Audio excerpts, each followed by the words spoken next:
రైతుల మేలు కోసమే అగ్రోస్ 2 రైతు సేవా కేంద్రాన్ని ప్రారంభిస్తున్నామని ఏవో సాయి కిరణ్ అన్నారు. సోమవారం మండల కేంద్రంలోని దీపాయంపల్లి రోడ్డులో మజీద్ హుస్సేన్ నూతనంగా ఏర్పాటు చేసిన అగ్రోస్ 2 రైతు సేవా కేంద్రాన్ని ప్రారంభించారు.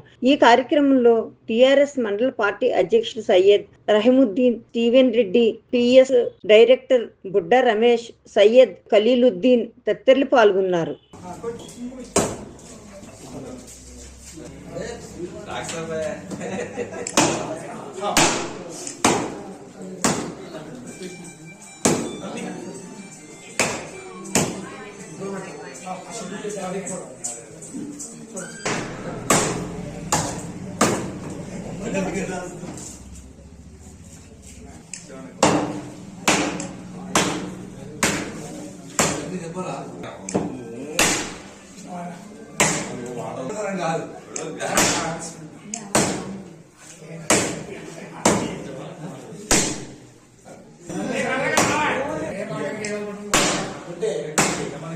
Hey,